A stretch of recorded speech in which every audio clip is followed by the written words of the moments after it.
Jacobus, and today I'm speaking with Dr. Michael Winkelmann. Dr. Winkelmann is an anthropologist. He was a professor at Arizona State University for many years, where he studied topics related to shamanism as practiced by early hunter-gatherer societies and other topics related to human cultural evolution. He's now retired and conducts independent research from Brazil, where he now lives, and our discussion centered on shamanism. He talked about what shamanism is and the core features of shamanic ritual practices across historical hunter-gatherer cultures, how the various ritual practices associated with shamanism were used by forager societies, including their use of symbolism, group dance and drumming, and the use of psychedelics. We talked about the evolution of shamanism and religion from prehistoric times through the present, and the role religion and spiritual practices have played in human evolution. He talked about how human culture is akin to virtual reality, and how human ritual practices help sculpt the narratives that form within human cultures that regulate our behavior. We touched on the future of religion and spirituality in the modern age, and whether the use of psychedelics as entheogenic substances might have a role to play in that. So if you're interested in shamanism, traditional cultures, and how some of these early uses of psychedelics and different ritual practices evolved and shaped human cognition and human culture, this is a really fascinating discussion. I learned a lot from Professor Winkelmann, and I hope you enjoy it. As always, if you enjoy the content I'm producing on this podcast, please like, share, and subscribe. You can subscribe on YouTube to see the video version of the podcast. You can listen on Apple Podcasts or Spotify or wherever you might want to download the audio version. You can also subscribe to my Substack at mindandmatter.substack.com. You can get a free weekly newsletter subscription to stay up to date about the podcast and what I'm thinking about. You can become a paid supporter to help support the podcast further and keep it going and keep it growing. That will get you access to episodes early, a few days or a week before they actually come out to the general public. And you can also just share the podcast with friends or family. If you find an episode interesting or helpful, just share it with someone that you know. And that's often the best way to help spread things by word of mouth.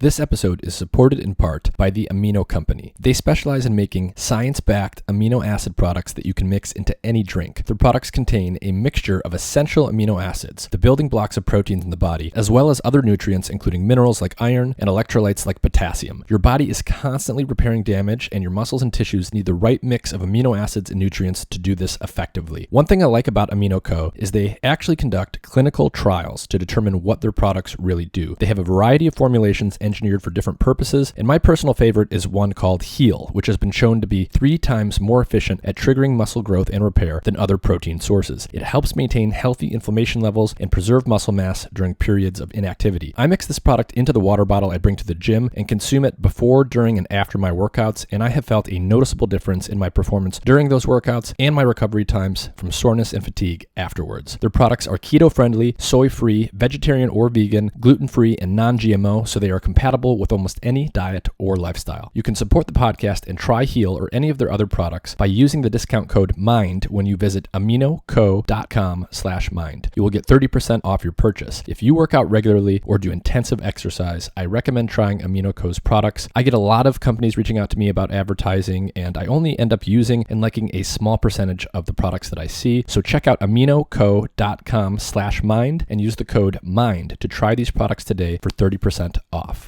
Today's show is brought to you in part by Dosist, an all-natural cannabis company specializing in dose-controlled cannabis products made with plant-based ingredients. To learn more about Dosist, their products, and where they are available, please visit their website through the link in the episode description. And with that, here's my conversation with Dr. Michael Winkelmann.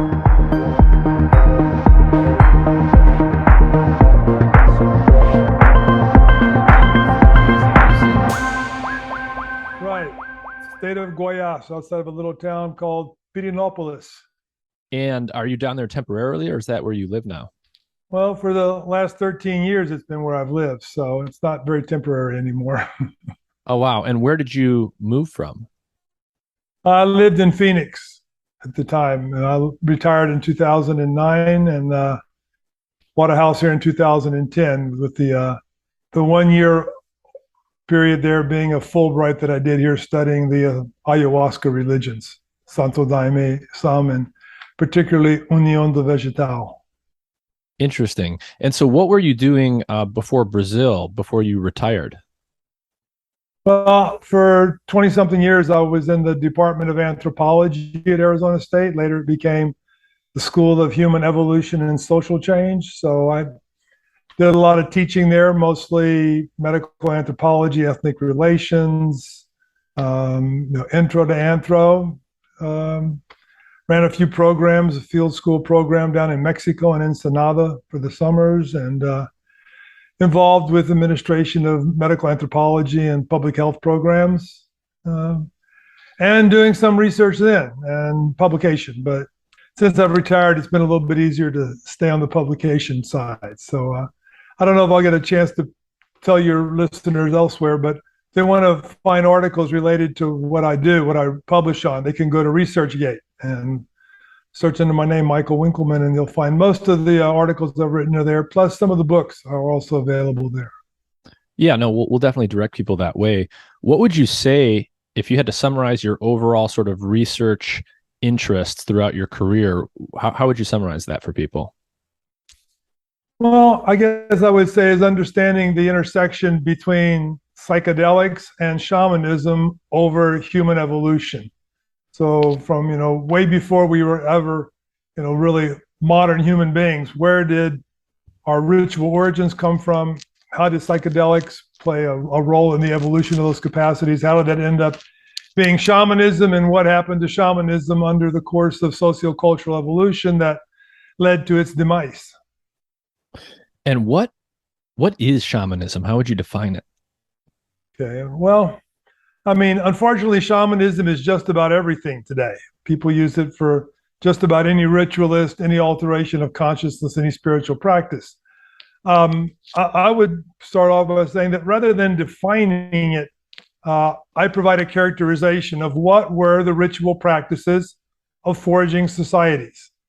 And so my perspective is based upon cross-cultural research that looked at ritualists in all kinds of societies, and using empirical data discovered a pattern that was characteristic of foraging societies and, to some extent, simple agricultural societies, but pretty quickly disappeared after that. So what is it that I find in these foraging societies? Well, we can say that the shaman is the alpha male. Sometimes it's a female, but mostly males.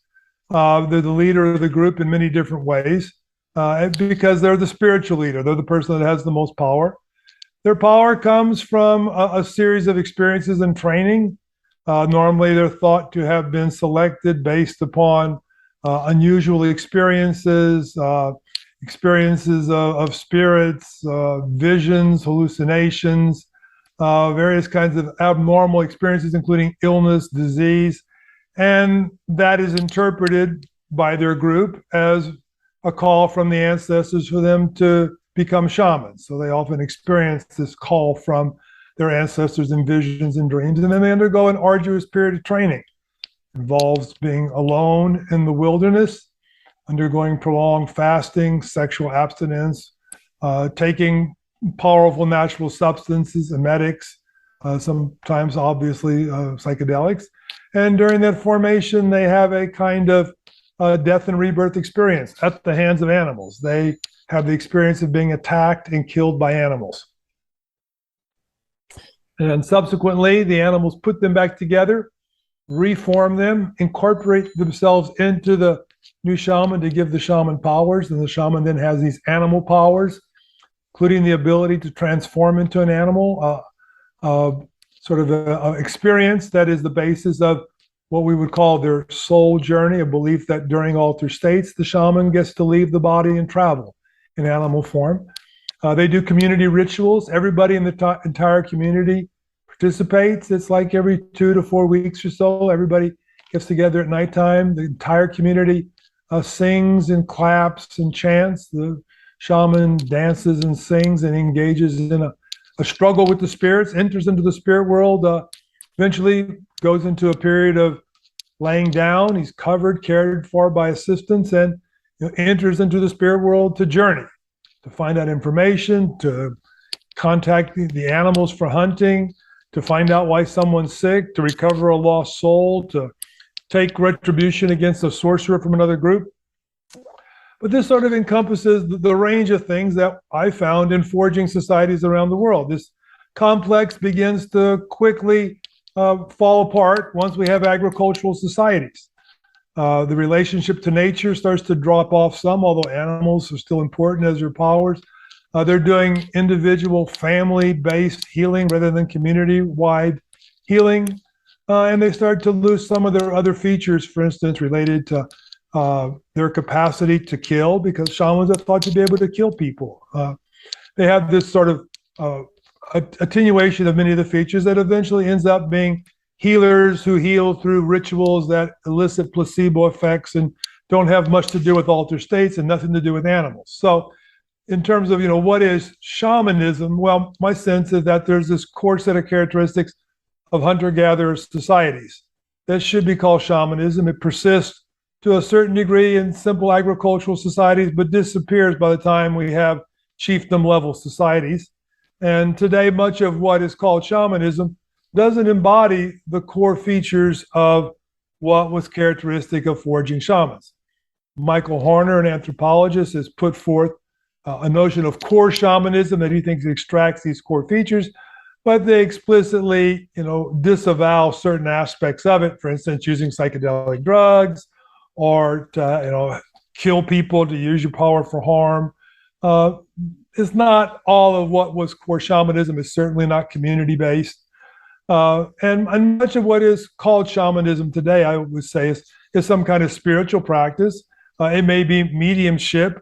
It may just be straight out healing. I mean, there are people that learn these practices on Mongolia that have to do with sacrificing sheep and passing the heart of the sheep around the group. So everybody gets some of the sheep's energy, and they drink some of the sheep's blood and cook the sheep and eat it. And this is shamanism. And I'm going, you call it whatever you want, but it doesn't have anything really to do with what was the shamanism of foraging societies. So that's kind of my view of what is shamanism. Now, to try to give a looser view of it, well, shamans engaged in altered states of consciousness. They used rituals to do this. They were thought to enter into contact with the spirit world, and they were thought to be able to use these altered state encounters to heal, to divine. If we want to say, that this was the core of shamanism, well, the Pope may be a shaman too. But there certainly are many different practitioners today that have these, what were essential features of shamanism. But shamanism had so much more than just those aspects of altered states, ritual spirits, and healing rituals.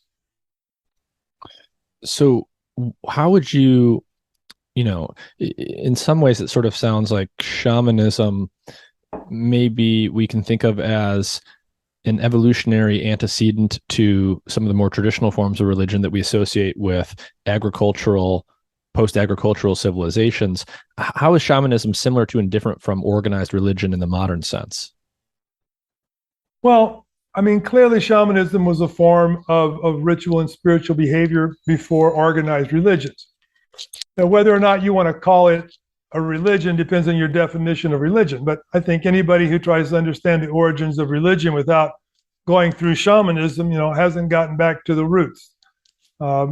These kinds of practices were prevalent in societies all around the world, going back tens of thousands of years. In fact, I would argue that it goes back, to 1 million years. Let's say 1.5 million years ago, we had a form of shamanism that had to do with communal rituals involving singing and dancing and drumming and enactments, and they were done to enhance the well-being of the group.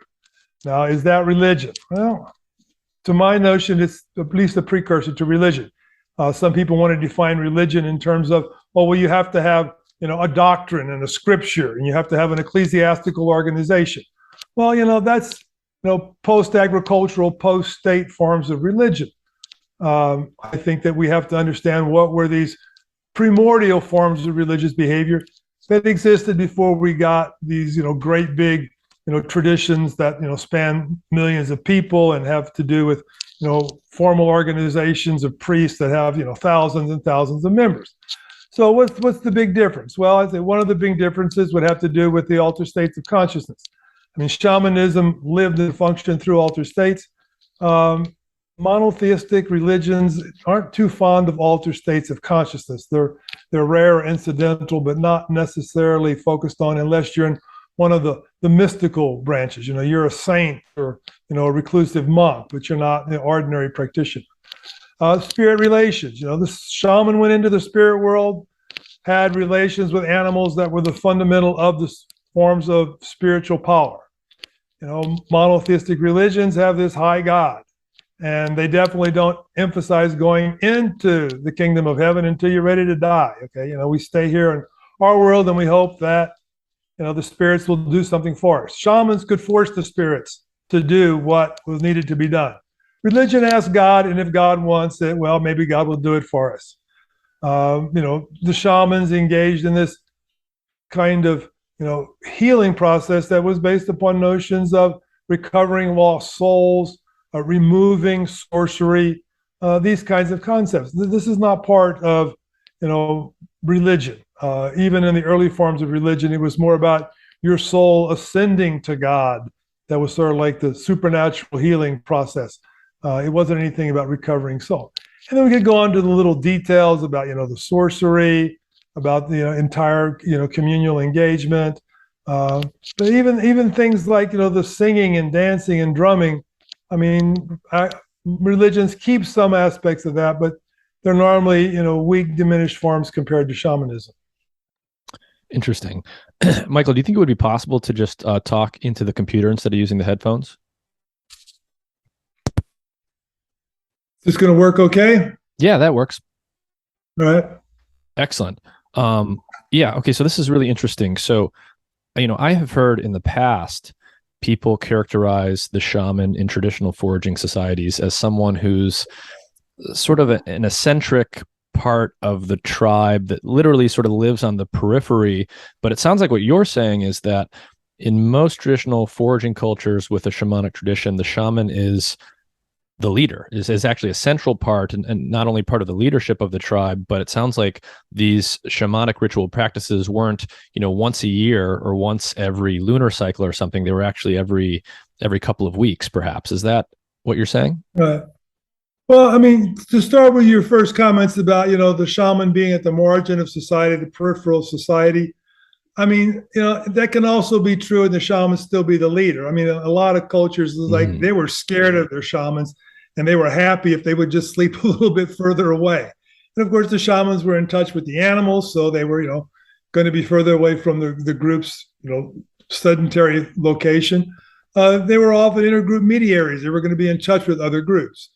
But the shaman was also core to every aspect of the society in a very real sense. From hunting, the shaman was thought to be able to tell the hunters where to go, to call the animals to the hunters.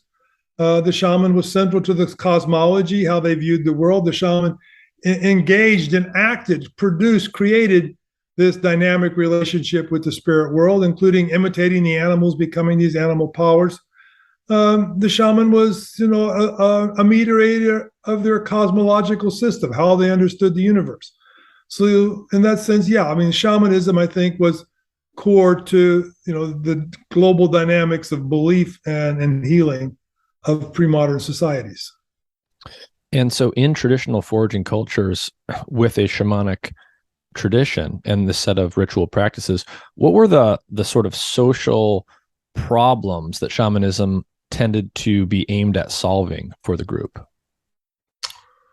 Well, the kinds of things the shamans were called on to do was like, okay, how come the hunters aren't successful? What do the hunters have to do in order to find game? Calling the game to the group. Somebody, left and didn't come back. They were supposed to be here a couple of days ago. Where are they? Did something happen to them? How can we go find them? Why is this person feeling bad? What are they ill from? What needs to be done to heal them? It looks like it's starting to become winter. Maybe we need to leave the mountains. What time should we leave and where should we go this year? So making those big decisions about, how to deal with the unknown, how to deal with group needs for movement and food, that was the core of what shamans did for the group. I see. So it was problem solving tied to things with uncertainty or unfortunate outcomes for which the causes were maybe not obvious to the group. Certainly. And so is that tied to why shamanism wanes as agricultural society comes up? Because as people became sedentary and started having more regular crop cycles and things that were more strictly tied to the calendar, that as things got more predictable in that way, there was less of a need for this uncertainty, this mediation of uncertainty that shamanism was speaking to? Well, I mean, I might partially agree with that, but I think that the other issues, the focus of control and the issues of uncertainty took on a different dimension. In agricultural societies, it's the priest that now has to decide about when to plant the seeds. It's the priest that's sort of responsible for reading the cycle of the seasons and doing the necessary ceremonies. And maybe they have a different kind of uncertainty that can't be resolved by the ways that shamans do. And I think that the uncertainty for priest level societies is rain, and I'm not as sure that we can control the rain as well as we can control the behavior of hunters. Mm.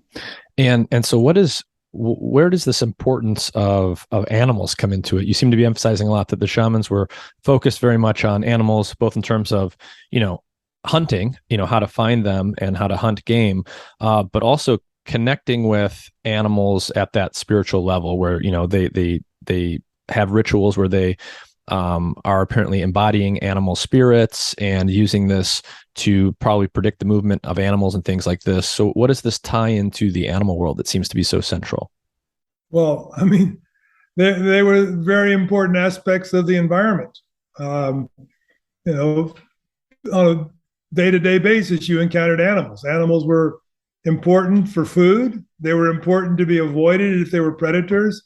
They were important indications of changes of weather. They were long-distance signaling systems. And people that pay attention to animals give off different kinds of sounds and behavior depending on what's going on around them. I mean, the environment was all built up around the animal and responding to it. And your food, your clothing, your housing all came from animals in many respects. And beyond that, we have an evolved intelligence for animals. It's part of our evolved psychology. And so these animals became sort of a natural system of expression of meaning, of metaphor, of identifying dispositions, of shaping personalities. The animals were central to the hunter-gatherer society. And was it more the exception or the rule that a lot of these ritual practices that were used in shamanic cultures used psychoactive substances, either from fungi or plants in the environment? Well, we don't know for certain. There was not a lot of, careful ethnobotany done in the initial contacts with hunter-gatherers. And the hunter-gatherer societies, for the most part, quickly disappeared under the onslaught of Western colonization. Only agricultural societies in general survived. Hunter-gatherers didn't have a chance. They were too small scale. Their lifestyle depended upon a certain kind of freedom of movement. They couldn't live on reservations. So we don't know a lot about hunter-gatherers, but it's clear from the records that we do have is that they took various substances. Often they were just referred to as emetics, which meant that you puked and pooped a lot when you took them. In a few cases, we have some good evidence regarding the use of psychedelic substances. For instance, the Kung Bushmen, the Kalahari. We have very good ethnographic evidence about them, and there's actually evidence that they used about 7 or 9 different kinds of psychoactive plants with their Num Kausi, the medicine men of their group, who had this special energy for healing. So when we get good ethnographic evidence, it appears that, yes, these cultures knew how to use these substances and did so deliberately. And so how many, today in the world, how many traditional foraging societies are there approximately? I would say about 0. Okay, so it's basically absent now from human culture. Yeah, I mean, you might find some marginalized groups that, have relatives that are more sedentary and they're a little more nomadic. I mean, you might find some of that among some of the Aborigine groups, but I think most of them have settled on homelands. In Siberia, I mean, there may be still some nomadic, reindeer herders, but their forms of shamanism also underwent dramatic changes, similar to that of agriculture, when they adopted the reindeer. A lot of people, said it's shamanism when you have these rituals to help the reindeer, be protected and to have the reindeer reproduce, and that, you have a sacrifice of a reindeer for your ritual. This is shamanism. Well, this is what something that once was shamanism became shamanism. But is it still deserve to be called shamanism today? I don't know. Some among the most Arctic groups. I mean, you might find some, remnant practices, but pretty much all of the Eskimo, Inuit, all these Aleutian groups, they've all become sedentary. They don't have that constant cycle. But I think if you're going to find anything that approaches shamanism, you're going to see that it's in the historical record, not in the modern record. When these people were colonized by the US government, by the Canadian government, by the Soviet government, I mean, they made their rituals crimes. They made practicing shamanism a crime punishable by death. They put shamans in prison and killed them. The Soviets took them and, burned them in bonfires and threw them out of airplanes to see if they could really fly. I mean, literally, shamanism was killed off in the 19th and 20th century. Why do you think? Why do you think that was? What were the motivating factors for why that particular type of practice would be seen as such a threat? Because it was the core of their culture. It was the core of their religion. It was the core of their spirituality. It was the essential element of their subsistence lifestyle. It was the glue that held the whole life together, and they were the leaders. So you want to incorporate a group, you get rid of the leaders.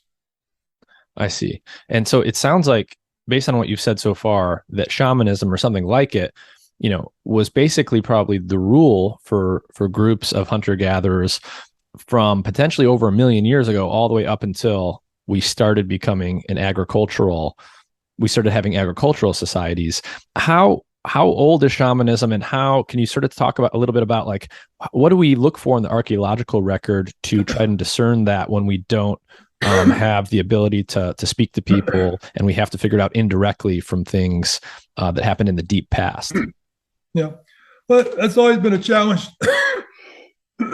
Excuse me. That's always been a challenge to archaeology, to try to identify evidence of ritual and religion in the past. Certain architectural forms are interpreted as, having religious significance, particularly when they, allow large groups of people to, be around a central place. Evidence of burial is often taken as evidence of a spiritual belief, but what that, tells us about religious practice is often quite limited. Putting, practical items of life, food and tools in graves is often thought to be evidence of a belief in an afterlife.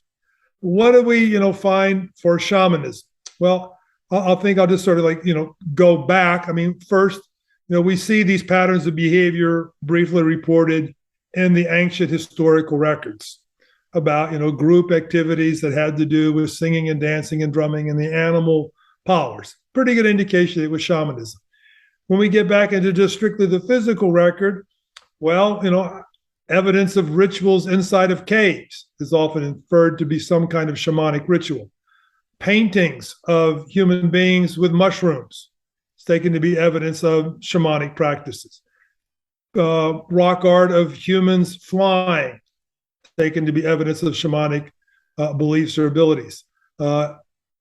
Various depictions of combined human and animal body parts, theranthropes as they're called. When we see these mix of animals and humans in depictions, we assume it's shamanism. What do we have before that? Well, to me, what we have before, we have any archaeological record is we have some notion of human evolution and continuity with our primate cousins. So basic principle of evolution is that it's conservative, that it keeps what was there before and adds something to it. So how can we find the origins of human ritual? Well, I say we have to look for the patterns of ritual in what are called the hominids, our ape ancestors, from which we diverged 6 to 8 million years ago. So what are the common patterns of communal ritualizations of chimpanzees? The chimpanzees have what is typically every night reunification ritual. The tribe is dispersed during the day to optimize foraging, finding food. They come together at night for safety. So how do they come together? The alpha male picks a tree, goes up in the tree, starts making long distance calls, starts banging on the tree, beating on the tree, drumming on the tree, jumping up and down, screaming. And as the members of the group hear him and come towards him, then he comes down to attack them, runs at them bipedally, and they get down submissively, and he leaves them alone and lets them go up in the tree. So they have this nighttime ritual then that everybody gets together up in the tree and engages in what's called group chorusing, which basically is a way that you talk about primate singing. And they beat and drum on the trees, and it has a variety of integrative effects, adaptive effects in terms of protecting from predators, establishing intergroup boundaries, etc. So to me, what we have to assume is that that was also the beginning of hominin ritual, our own unique human ancestors. And what was added to that in the course of human evolution began with what's called the mimetic suite. We evolved the capacity about 1.5 million years ago for mimesis, enactment, drama, a kind of show and tell thing, as well as music and singing and drumming and tool making. But these all came together as a package that was a consequence of our ability to exactly imitate others. And it appears that it was the evolution of the mirror neurons that gave us this uniquely human capacity. We say things like monkey see, monkey do, but monkeys and primates do not have the mimetic enactment capacity, the ability to learn by observation. Not even chimpanzees effectively learn by observation. But we acquired that capacity over 1 million years ago, and it gave us this, capacity for a whole wide range of mimetic abilities. And so to me, that's where the platform of shamanism must be seen as having begun. This is what we had beyond what the chimpanzees have in their every night, re-encounters, the ritualized re-encounters. How that evolved, I think, may have also been very deep.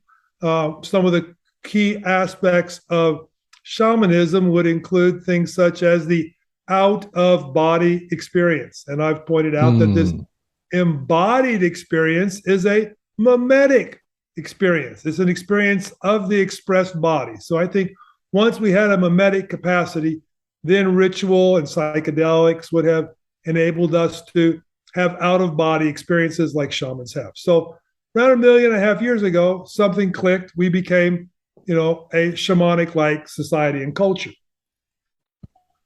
So if you go back to, so I like how you try to tie this back to our evolutionary roots with other apes. So if we diverge from chimps something like 6 million years ago, what you just said is a nightly ritual that many chimpanzee groups have is they come together, called usually by the alpha chimp in the group, and that involves various social behaviors that bond the group together, that reinforce who's in charge and what the hierarchy is, and even things like drumming on the trees, as you mentioned, which is a really interesting thing. And I've heard that before, that they like to drum on certain trees, and they have a real affinity for some of these trees, and they really go out of their way to go to these types of places to come together as they're going about their movements in their lives.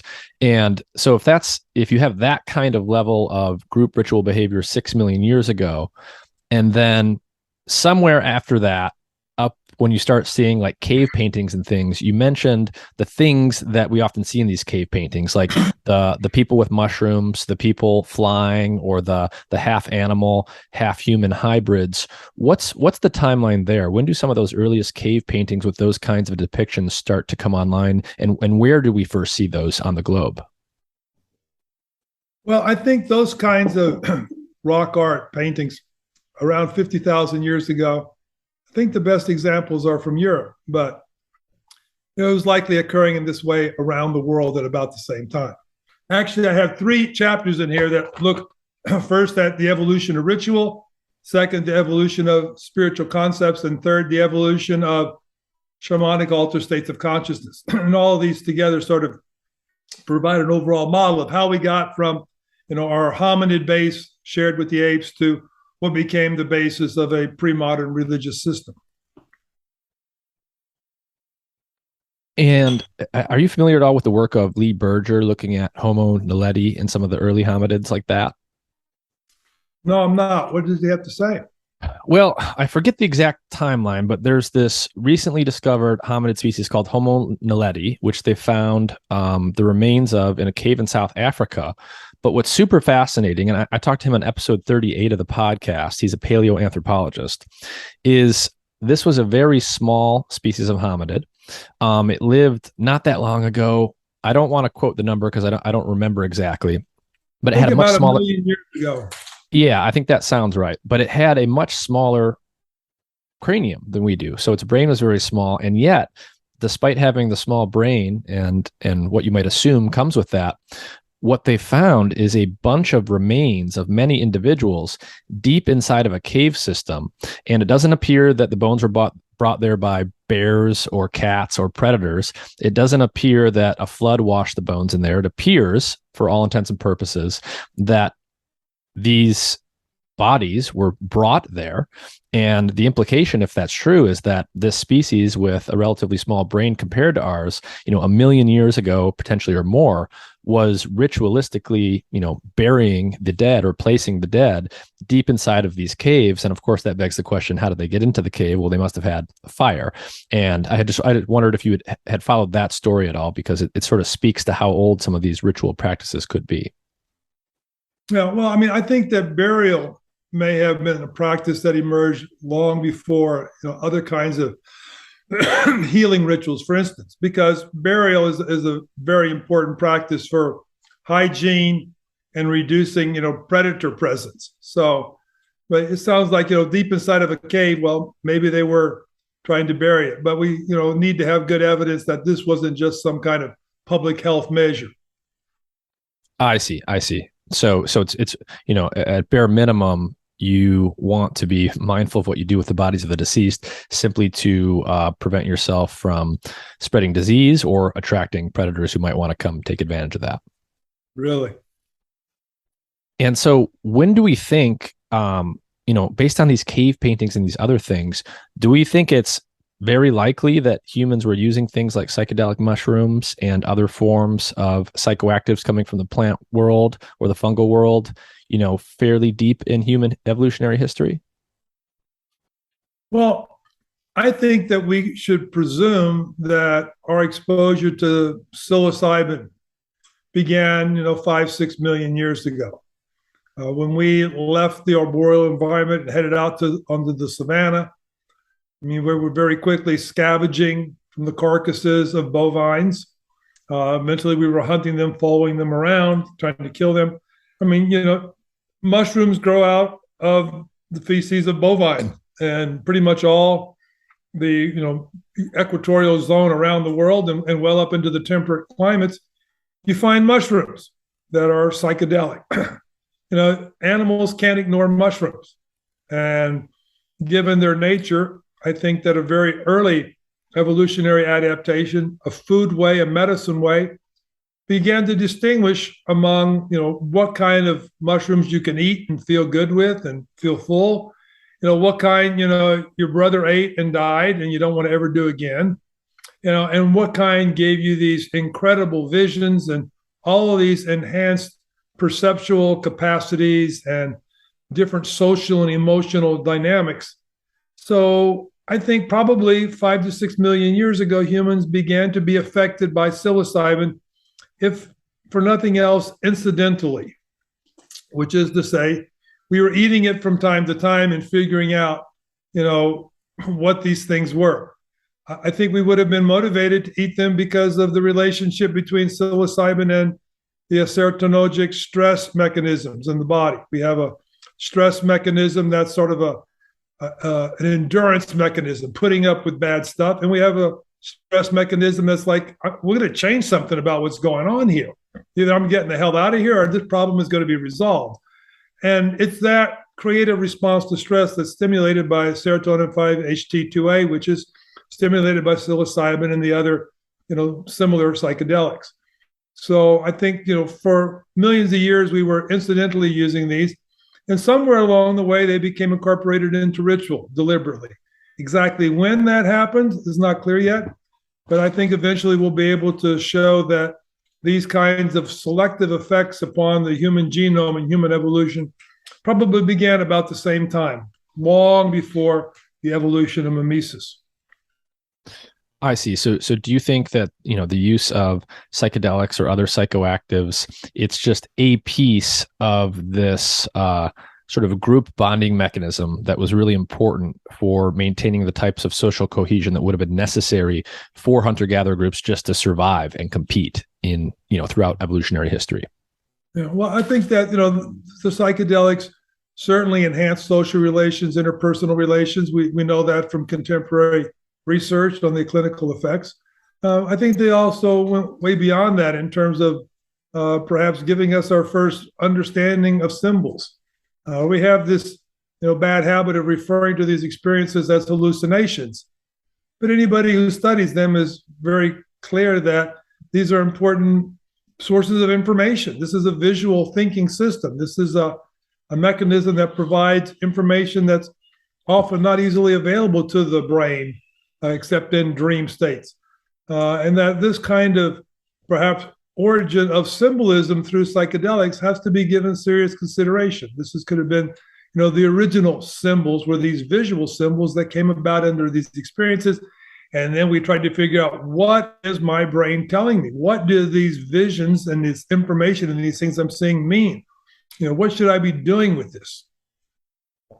And is that where, so when we go back to sort of the social functions of shamanism that you were speaking to before, a lot of it had to do with prediction and uncertainty. I know, a concept that I read in one of your papers is divination. So can you talk a little bit about divination and how this ties into sort of creative problem solving and what you're speaking to here about symbolic cognition? Well, I mean, when the shaman wanted to get information, they did the ritual in which they entered an altered state that overlapped with the dream periods. I mean, typically these shamanic rituals were overnight. So by, drumming and dancing for 3 or 4 hours and then laying down, the shaman, automatically is going to fall into a dream cycle, but a dream cycle that's going to be far more active in the sense of awareness because of all the physical activity the shaman's just done. Now, why go into the dreams? Well, dreams are a visual information system. Dreams are sort of a representational system of our emotions, our psychology, our interpersonal relations, of our innate structures. And so these kinds of information capacities get stimulated, elicited, elevated by shamanic ritual, and obviously by the psychedelics. So what we know about the psychedelics effects on the brain makes it very clear why you'd want to use them in context of divination. Basically, what you get under the psychedelic brain is a brain that has 2 major shifts in its global dynamics. The first global shift is the disabilitation of the top-down control network.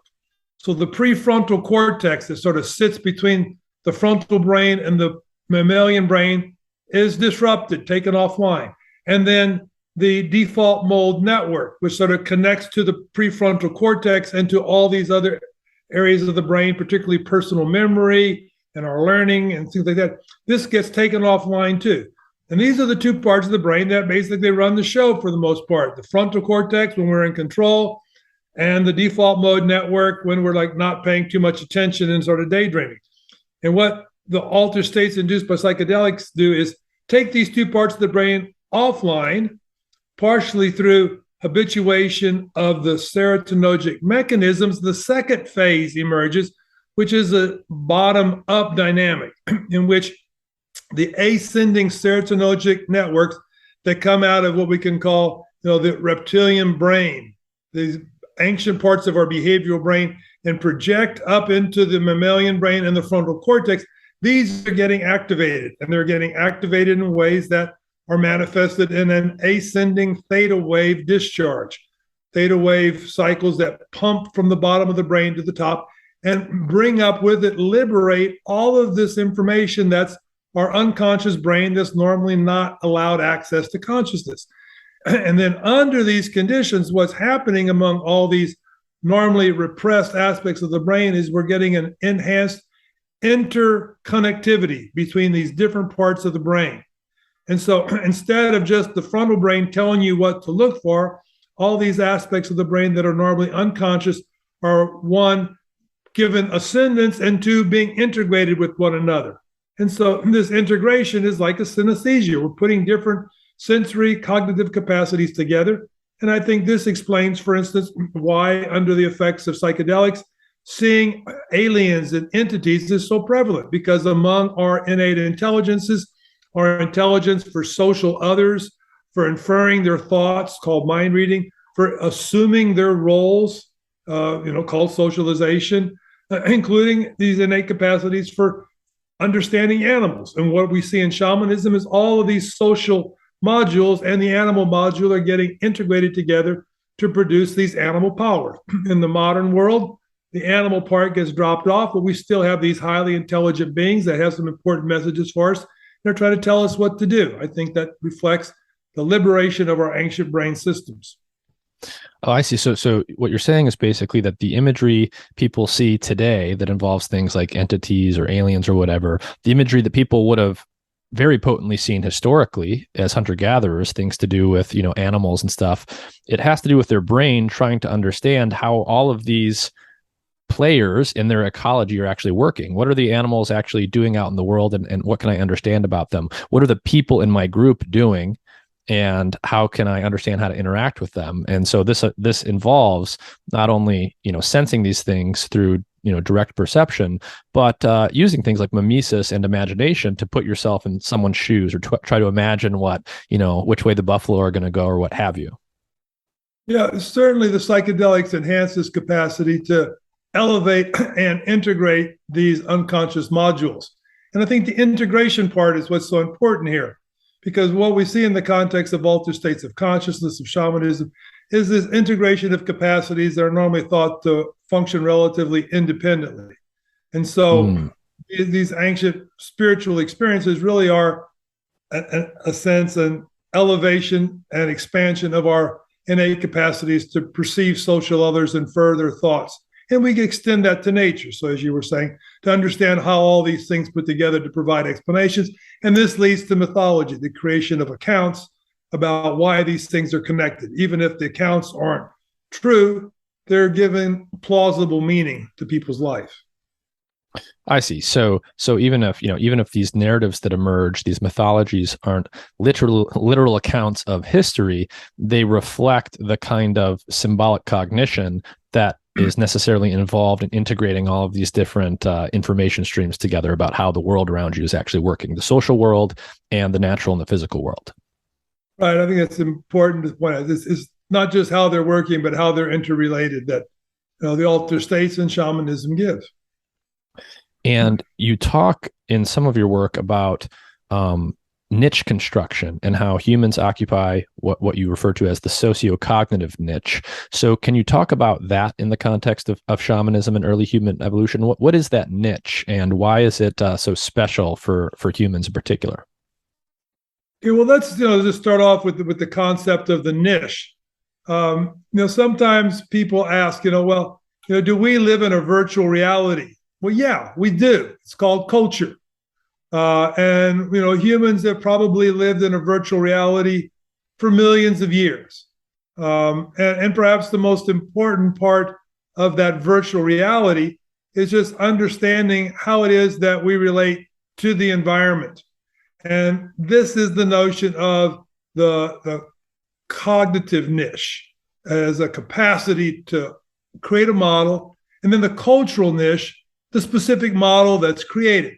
What we know about human adaptation to the environment is that it tends to be relatively selective, which is to say, we have very specific things that are focused on and others that we don't, including some food things. Humans have a very specialized technological adaptation to the environment that goes back hundreds of thousands, perhaps millions of years. For instance, one of the classic examples about just how complicated this knowledge is, one anthropologist analyzed the boots that Eskimos use in order to go hunting. And they're made from parts of like 4 or 5 different animals. There's one that, is the waterproof exterior, like walrus skin. And there's an interior one that is like rabbit, that's more insulation, but it's put inside of a fish bladder that gives, impermeability to water. And then they use the sinew of another fish for the ties. I mean, it's this very complicated, specific knowledge, and you can't just use any skin or any sinew or any bladder to make this work. You have to have a very specialized combination of resources to make this happen. So this is the example of a simple cognitive niche, the notion that how we relate to the environment is not directly with the environment, but it's mediated through the cultural models that we acquire that tell us how to relate to the environment. And in this sense, it's, everything from our food to our hunting, to our housing, to our clothing, to even our social relations. How do we conceptualize who is kin? We have to have a good model of who it is that we can, for instance, get married to and have children with. Any society that doesn't have a sense of kin that I can't have sex with is a short-lived society, because inbreeding leads to recessive genes, and that's a dead end. So early on, humans had to have concepts of who they were versus who others were that they could marry. And they had to be able to keep these ideas together across generations. And so this is another example of a sort of a cultural niche, a construction of who's kin and who's not, and how you relate to them and how you find them and how you identify them. All of this is very important knowledge for human survival. So for millions of years, human beings have had a deep necessity to learn culture from others in order to just survive. And this survival is the cultural niche. I see. So you've conceptualized culture as a kind of virtual reality. It's sort of the set of beliefs and practices that are scripting our behavior, literally how we conduct ourselves in the groups that we live amongst. And an important component of cultural construction, of stitching together all of the symbols within a culture that create the narratives that script our lives, has to do with what was going on in some of these shamanic practices that we're often using things like psychedelics. Right. Well, the shamanic practices help, put the whole picture together, but also to understand the pieces. For instance, in many cultures, the shamans and similar practitioners were responsible for deciding when you could hunt and what animals could be hunted when.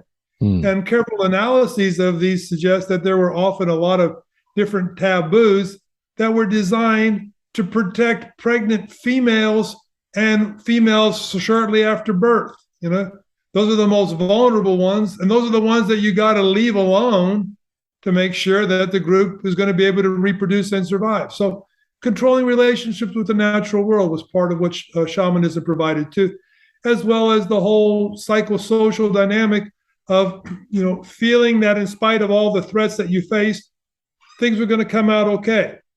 Stress is a killer, and humans are uniquely primed to have stress because our big brains allow us to see across temporal dimensions.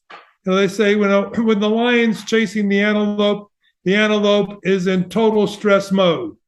When the antelope gets out of the lion's range, 2 minutes later, the antelope is completely relaxed and back to eating grass and has forgotten about the lion.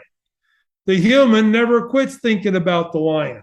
We can't quit thinking about these things. So shamanism gave us a set of cognitive tools that were powers, protections against these kinds of, entities or animals or possible accidents. Didn't mean that it protected us, but it gave us the sense that we were protected and countered the stress response. Yeah, I see. I recently talked to the neuroscientist Joseph Ledoux on the podcast about neuroscience and consciousness related topics. And, one of the things he emphasized was basically that, our big brains, our big prefrontal cortex in particular, it gives us a lot of our powers, so to speak, as humans. It allows us to do a lot of the things that we associate as being uniquely human, planning and doing complex problem solving and symbolic cognition and all of this stuff. And the flip side of that is that at the same time it gives us those things, it predisposes us to things like anxiety and depression for the reasons that you just summarized, right? We can think about long swaths of time, which is strategically advantageous if you're trying to plan a route or a hunting trip or something, but it also leaves you vulnerable to being stressed and anxious about all of the dangers the future might bring. And so I think what you're saying, correct me if I'm wrong, is that what was going on in some of these ritual practices in these shamanic cultures was that those practices were a kind of buffer against the anxiety and the negative affective states that our big brains endow us with. No, I mean, I think they were more than just a buffer, because the buffer sort of implies the state's still there, but somehow it's not affecting us. I think that shamanism went beyond that. It remedied, it resolved, it removed these anxious states and put you back, into your mother's arms, so to speak. It took away the physiological conditions that fed forward into the stress processes. Interesting. And as we, if we think back to what we were talking about towards the beginning, where, you mentioned that shamanism was ubiquitous in hunter-gatherer societies, and it started to go away as we became sedentary and agricultural societies developed. Can you talk a little bit more about that transition and maybe all the way up to the present day? Do you think that the lack of those practices has something to do with things like our tendency to develop certain mental health ailments today? Are we lacking some of those cultural practices that helped remedy those things in ancient times? Or do we have new cultural practices that stand in for them today? Well, I mean, I think as the evolution of religion unfolded, new practices emerged, which may have addressed some of the new anxieties, but on the other hand, didn't bring the complete package of healing that the shamanic context would have provided. So, I think what we have today is an impoverished, set of healing practices that are very much just concerned with the biological mechanisms, and not as much concerned with the psychological, social, emotional, and even cosmological dimensions. Now, clearly, psychotherapists differ in their orientations. But I think today we're not living in a society that values the connection with nature. And I think that was part of not only the context of shamanism, but the day-to-day life of shamanic societies. So yeah, we're missing that balancing force of nature in our lives. We live in constructed environments. Today, we don't have the kinds of spiritual healing practices that are part of pre-modern societies. The psychiatrist is not going to start asking questions about, what your grandfather's life was like and how that, transferred into energetic fields that formed your own conception. But, people who deal with spiritual dimensions might consider that to be one of the most relevant features of your current emotional or psychological dynamic.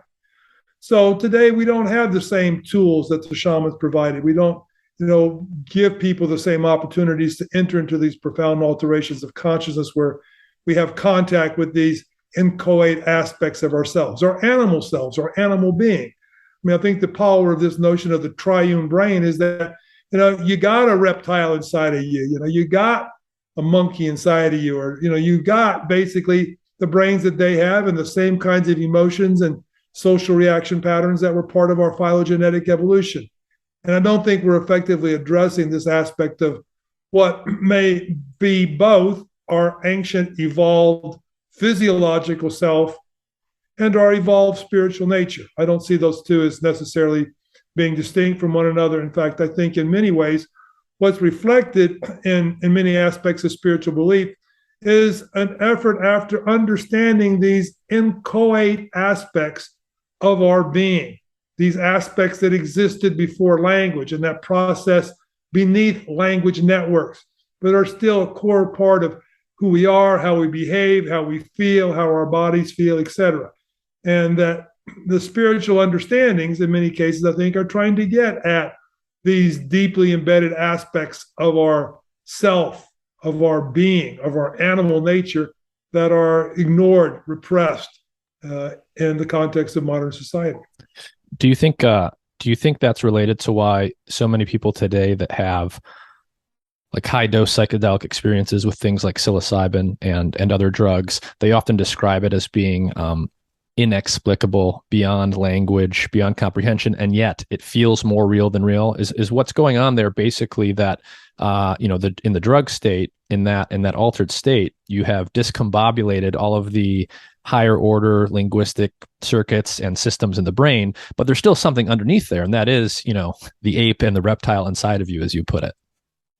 Yeah, I mean, I think that's, why we have these experiences of ineffability associated with psychedelics, as well as mystical experiences. I mean, the mystical traditions are very clear. You got to turn off the monkey brain. You got to shut off the chatterbox. You got to quit paying attention to the external sensory stimuli. You got to quit feeding into your emotional attachments. You got to take all these systems offline, to get down to something that's the level of the brain before the brain that we have, as an evolved primate.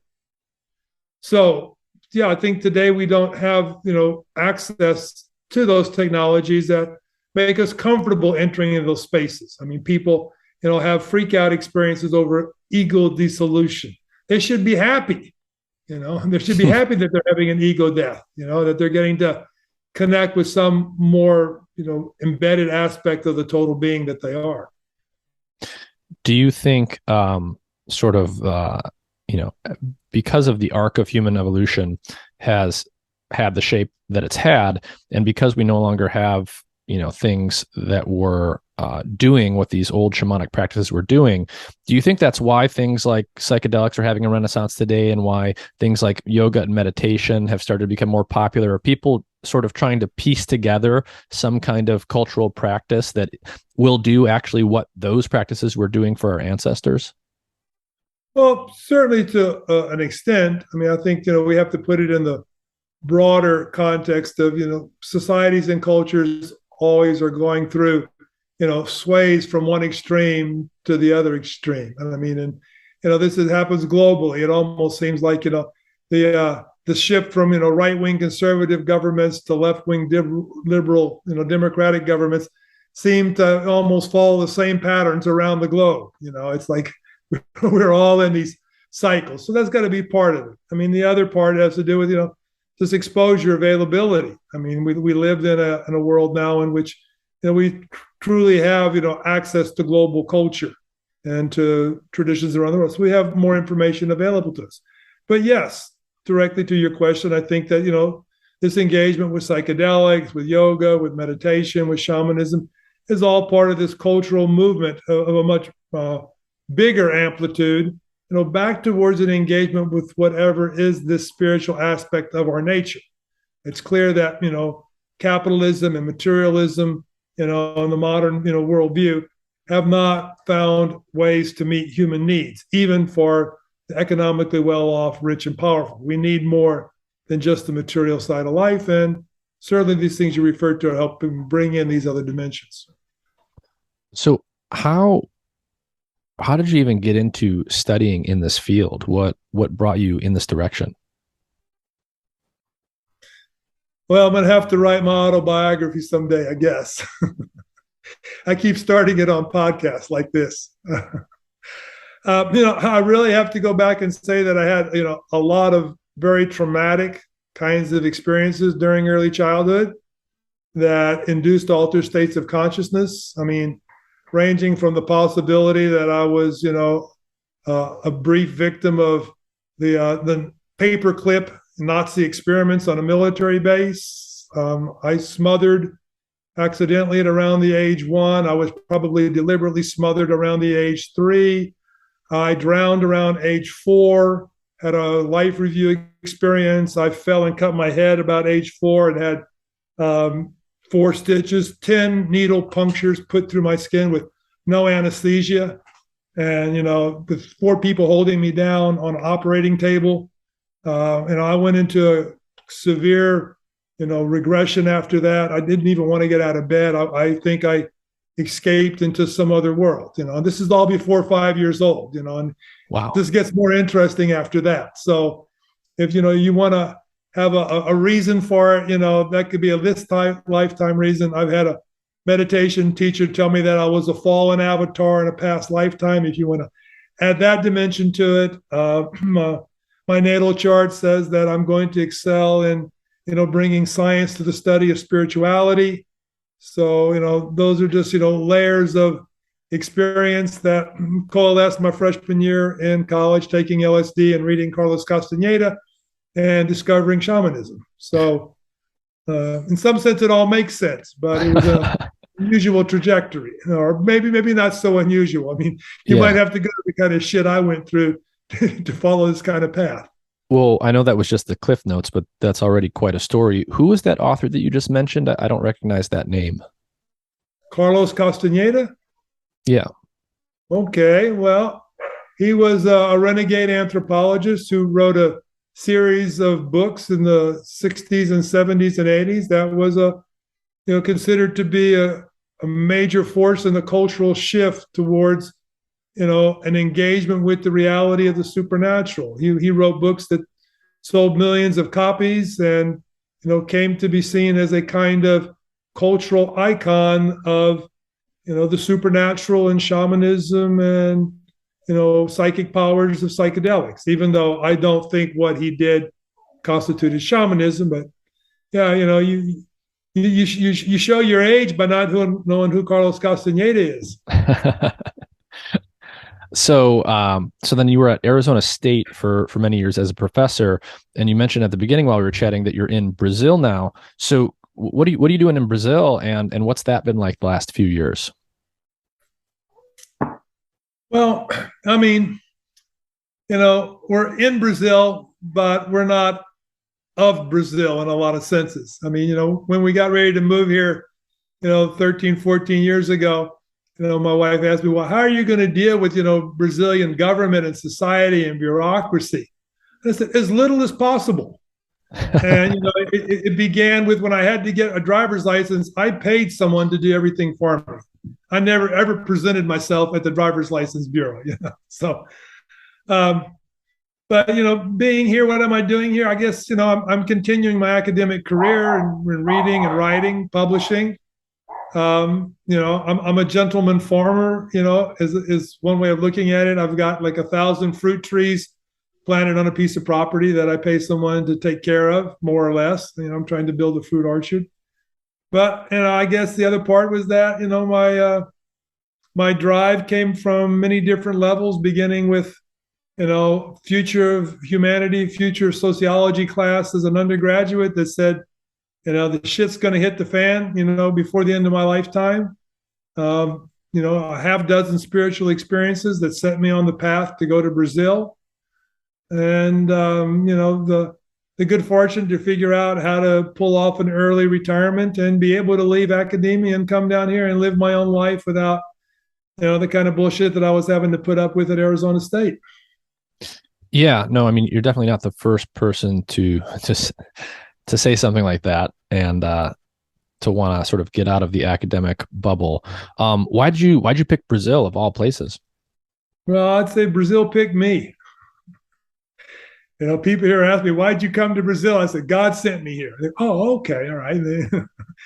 It was just a whole series of, psychedelic experiences and psychic experiences, shamanic experiences, predictions. I got to write my autobiography. It would probably take me, 15, 20 minutes to tell you the incredible stories that just, set me on this path. And all along the way, confirmed that, it was actually Brazil and not Chile and not Argentina and not any place else, that it was here in Brazil. When I got here to Brazil, it was actually at the 2009, before I'd actually finished retiring and had actually, even bought a house. I was doing a Fulbright, and somebody asked me, well, why is it that you came to Brazil?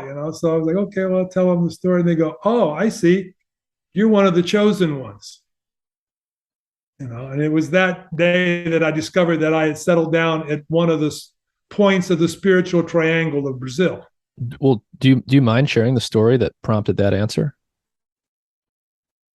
15, 20 minutes? Yeah, we can do it. I got time. I don't know if I got the energy for it today. All right. That's fine. So, I mean, you're down in Brazil. Have you ever done an ayahuasca ceremony in the Amazon? I went to a retreat in the Amazon once. That was actually my first time in Brazil, and I'll tell you that story, that one little piece of it. Yeah, no, I It would was love to hear actually, about it and what you think about it in terms of like our traditional ayahuasca ceremonies in the Amazon. Is that a modern form of shamanism, or does it differ from the traditional forms that existed in prehistory? okay. Well, I guess first I would say, what I did in the Amazon was at a retreat center, run by someone who's an anthropologist.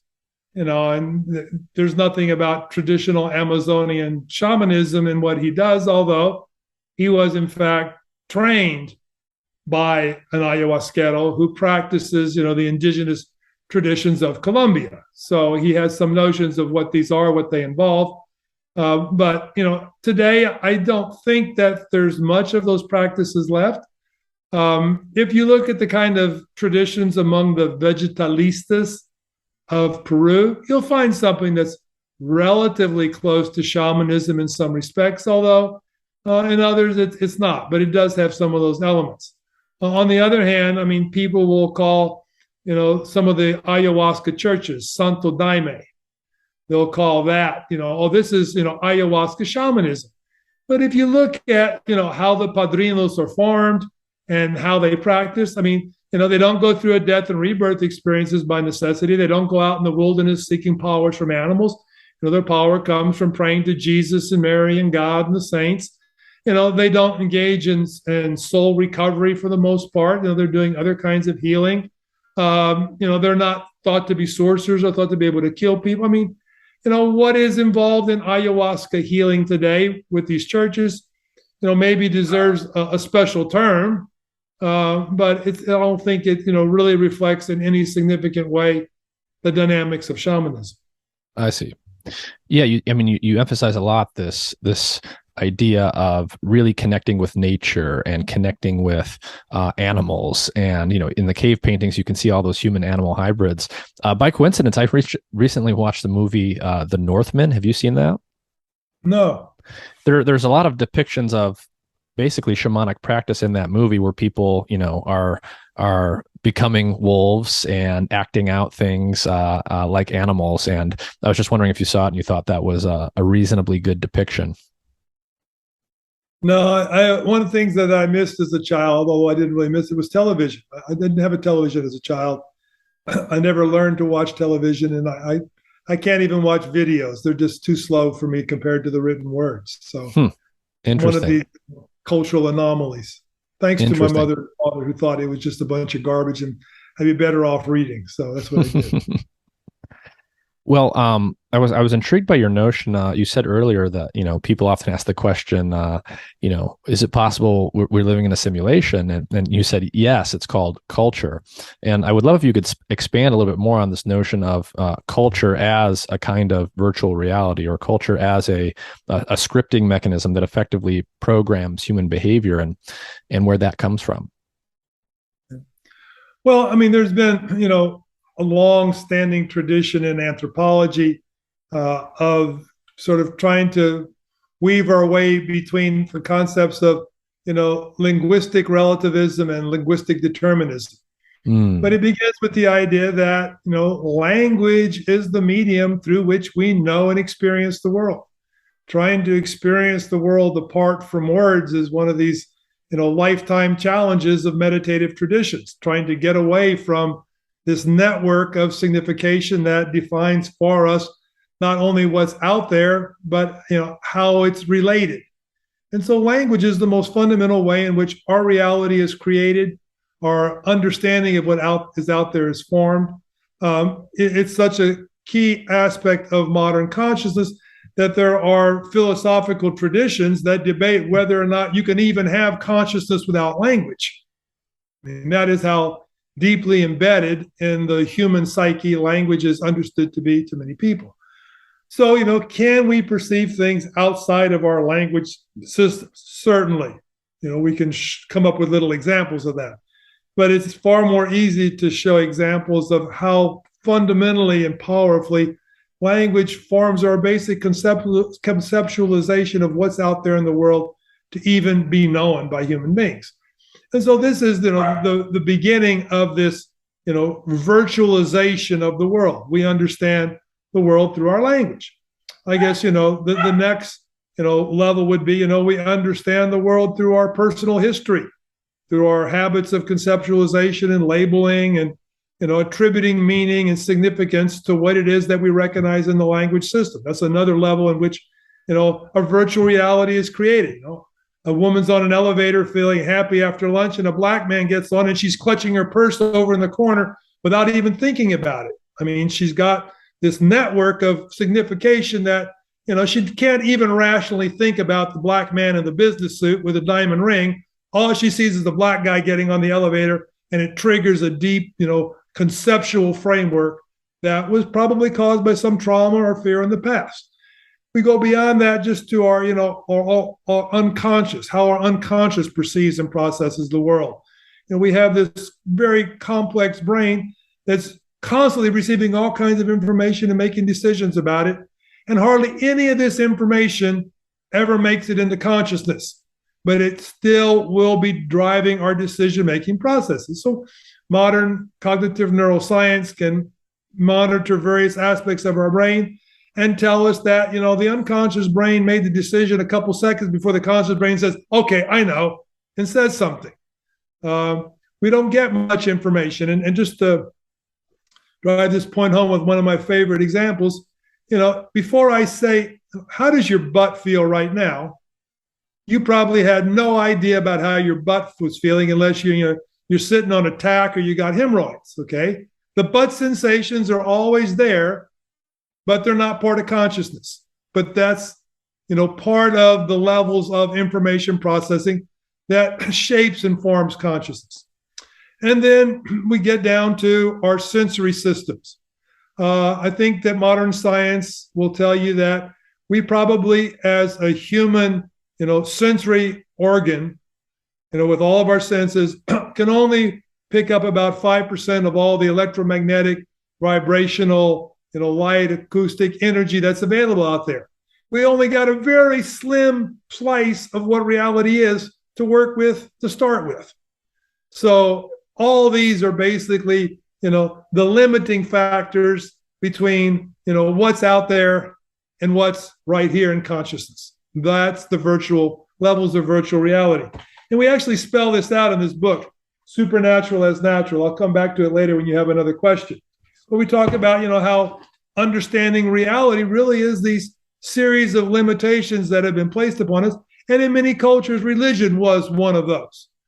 Today, people often, use science in much the same way, but it's also, a limiting system of beliefs that confines what we're even willing to consider as possible explanations of what it is we're experiencing. So, as with everything that you just said in mind, as we think about, again, the arc of human evolution, as we went from roaming bands of hunter-gatherers, foraging out in the wilderness, deeply connected to nature with these shamanic ritual practices as the kind of glue holding the social structure together, as we became sedentary and we developed agriculture and civilization grew and grew into what it is today, as we developed science and technology, and as the digital world continues to bloom in front of us and the way information flows changes, when you think about all of that arc of human evolution, going from shamanism to early religions, to the monotheistic religions and the present day religions that we have today, what do you see as like the future of religious and spiritual practice? Do you have a sense of how that might evolve given how technology and society are changing, or do we just have to kind of hold on and wait and see? Well, it's, I think very significant to recognize the role of religion in human evolution. There's a large cadre of evolutionary psychologists now that really feel like, religion was a key element in terms of human evolution. And that, it took different forms in different places. Most of them don't push it back to shamanism. Most of them start with the notion of monotheistic gods. If we, go back to what was the case before monotheistic gods, well, every tribe, every chiefdom had their own god. and most of the cases in tribes and chiefdoms is that these were the ancestors. The ancestors were the gods. So it's kind of hard to integrate people if every group has its own gods. So having a single common monotheistic God was a powerful integrative mechanism for diverse peoples, diverse cultures, diverse languages, that, was in a sense an umbrella. So the good question is, how important has religion been in human evolution? Well, I think it was, the core in the evolution of humans, becoming humans through shamanism. I think it was, a core aspect of the agricultural revolution. I think, it's a significant part of ancestor traditions that gave us agriculture. So the ancestors became our gods and protected and guided us. At the next level, we're talking about, mega kinship groups that are all descended from ancestors. Major forces of social evolution have been recognizing kinship, and it's recognized through descendant from an ancestor god. Then we get to the monotheistic religions that are thought to be essential to moral systems of modern societies. But we can see today that, the capacity of the monotheistic systems to integrate human beings has reached their limit.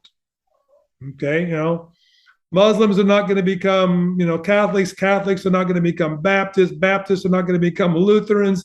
And, the Buddhists may accept us all, but, the Hindus aren't going to accept any of this. So we are in a system today in which, this level of, or the capacity for integration seems to have reached its limit. How do we get beyond that? I think is an important question. And, we may have to ask first whether or not religion in all of its forms has already exhausted its potentials for integrating human beings, or whether there's an additional form of religion that will enable this. I'll just throw an off-the-cuff comment. Maybe it will take the extraterrestrials to get us all behind the same God, but I don't think that we're going to go off and become extraterrestrial, faithful and followers. But who knows? We probably were in the past. In fact, I think that, perhaps a number of religions in the past really were, extraterrestrially inspired practices in order to more effectively organize and exploit human populations. And I take this back to, the ancient Sumerians and, the gods of their era. But, for the future, is there a possibility that religious belief and practice will integrate us all? I only see one possibility here, Nick. And I think the possibility has to do with entheogenic religion. And, what we know about the psychedelics, LSD, psilocybin in particular, is that they objectively induce mystical experiences. They can produce the kind of experiences that monks may spend several lifetimes trying to achieve. I think that there's good reason to think that many of the Buddhist texts that talk about, in one lifetime enlightenment, we're talking about the use of psychedelic mushrooms. So this provides for me, two possible avenues through which the future of religion may in fact provide evolutionary potentials for humanity. One would be through creating people who are more compassionate, open-minded, who've had ego dissolution, who've experienced, unity with Godhead, who've had all of these different kinds of religious experiences.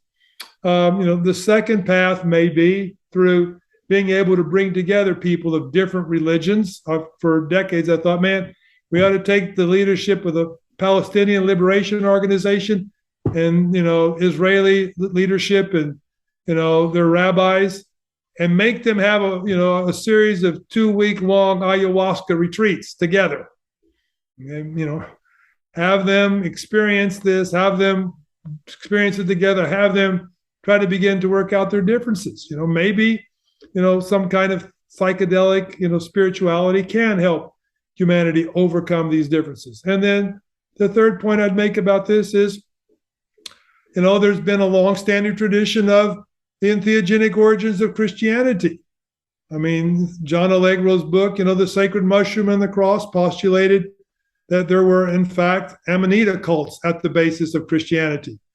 Karl Ruck, Mark Hoffman, their collaborators, have made very, elaborate and well detailed arguments about the entheogenic origins of early Christianity. Murkowski's, immortality key sort of brings in a reinforcement of this entheogenic origins of the Greek traditions and suggests that, maybe it wasn't just Amanita muscaria, but they eventually figured out an ayahuasca-like combination or some way to detoxify ergot alkaloids. So from there, we can see a continuing entheogenic tradition in Christianity. Jerry Brown's The Psychedelic Gospels, points to all of this different kind of well-established, Christian iconography, architecture, painting that clearly shows Amanita and psychedelic mushrooms. There's some evidence that there's probably also entheogen use in Islamic traditions. Clearly, the Buddhist traditions have at least ancient entheogenic origins. In fact, I think it's probably a well-repressed secret in India that entheogenic traditions are still being practiced. The Hindu traditions related to the Soma were probably replaced by traditions related to Psilocybe cubensis, the purple blue-throated Shiva of 600 BC. My research recently in India has found all these temples with mushrooms all over the temples, including on the thresholds. So your listeners can go to my ResearchGate site, and I've got 2 articles there that talk about entheomycology of India. I mean, I think that, when we look at around the world, we're going to find that all of the major religions have entheogenic elements at their origins, perhaps even entheogenic origins. So if we get back to our own entheogenic roots as individual practitioners of various religions, will this create a foundation from which we can see our commonality and similarity with people of other religious faiths? And Tom Roberts proposes that, we really haven't seen the major religious reformation yet. The Protestant Reformation, he says, will be nothing compared to the entheogenic reformation of religions. And this is emerging. There are various groups out there now among contemporary, religious groups. Ligare is .org, ligare.org is one group of rabbis, priests, ministers who have begun to engage in entheogenic use. So maybe there is a hope that an entheogenic religion will provide some basis by which humanity will see a commonality. Sounds like a long shot, but I can't see another path, Well, Michael, I mean, you've shared a lot of interesting stuff already, and I think there's a lot more we could talk about. Do you want to just describe for people where they can read more about your work or any other books or resources that might get people down a path to learning more about some of these topics? Okay. Well, you can start with my book, Shamanism, a Biopsychosocial Paradigm of Consciousness and Healing. Make sure you get the 2010 edition. I just totally rewrote the whole thing except 15 pages when I did it. So don't go read the 2000 version. I've laid out some of my ideas in this book I mentioned earlier, Supernatural as Natural with John Baker. It's a broader view of the biological bases and origins of religion and how it is that our own, evolution as human beings went through religion and raises the question of whether or not we've reached the limits by which religion will allow us to evolve. Doesn't get into the psychedelic hypotheses there. 2019, I have 2 things. One is this book, The Supernatural After the Neural Turn, in which we bring together in an edited book a lot of different perspectives to substantiate the notion that religion was part of our evolution, that it played an important role, and that probably because our innate psychology, our evolved psychology, was created through ritual, through shamanism, through spiritual practices, we have to understand that this is part of our human nature. Now, what you want to interpret about that part of our human nature is a different issue. A lot of people, particularly with the kinds of things in this Supernatural After the Neural Turn, say, well, you're just being, a simple materialist. You're just reducing spirituality to a bunch of biological processes. Well, there may be a extent to which that kind of accusation is true. I mean, if I say, you can get, a spiritual experience and see God taking psilocybin mushrooms, and it doesn't make any difference what ritual you do or don't use, well, I'm pretty much talking about God in a pill. But at the same time, I think we can go beyond that. And I'm going to do this by virtue of a metaphor. I think it's very useful to sort of compare the human brain to a television set and human experiences to different channels on the TV, different tunings of the TV. So if we use this model for my materialist defense, if you will, what I'm really concerned with is, what we got to do with the television set to get the signal, to understand the message, to see the programming. And we have to tune the set in a certain way. And shamanism and drumming and singing and chanting and psychedelics are all technologies for tuning the television set. Are they also the technologies that produce the programming? Well, in the case of drumming and dancing and singing, probably not. In the case of psychedelics, there's a lot of speculation out there about just what it is that psychedelics do to our brains and, what kind of information they make available to us. I know a lot of times people will say, well, hallucinations are just things your brain made up. And other people say, well, yeah, but, the material there wasn't part of my prior experience. It was totally novel, and then other people, then I would respond and say, yeah, but there's a lot of novels out there that, display incredible worlds that have never been thought of before, and they were invented by a human being, presumably. So just because we haven't seen it doesn't mean we can't invent it. But I would say that we have to at least, keep open the possibility that what we perceive in spiritual states and psychedelic visions and other kinds of visionary experiences are on one hand related to how we tune the television set, our brain, and ritual and alter states and psychedelics are part of the tuning. And then the other part is the signal. And we should at least be agnostic about the nature of the signal and where it comes from until we've done, more research to understand these kinds of experiences and their phenomenal nature and the information that they may make available. But to sort of go back to my materialist side, people talk about, well, they had this DMT experience and they saw, these supernatural beings and God and these powerful entities and these extraterrestrials. And, they communicated all this important information. And my response to some of the leading figures in this area is, okay, let's impose the kind of controls that they use in parapsychology research. And let's see if any interesting information. But, you can't just take people's stories as proof of what's external reality. We don't see reality as it is. And I'll just drive this point home with another example. A rainbow. You and I can stand on my deck and agree that there's a rainbow between us and the city. And we can tell, where it starts and where it ends and how well you can see it. And we can even tell sometimes it's a double rainbow. But guess what? It's not out there. There is no rainbow there. Okay, it doesn't exist out there. We can agree that we see it there, but it's not there. It's a experience produced by the properties of our visual system and water droplets in the air and the refraction of light. It has to do with the physics of light and the physics of the eye. So just because you see something and somebody else agrees with you that it's out there doesn't mean it's there. And I think we should take that kind of healthy skepticism into trying to understand the nature of psychedelic entity experiences. All right. Well, Michael Winkelmann, thank you for your time. This has been fascinating, and I hope to talk to you again at some point. All right. Thank you. Good day.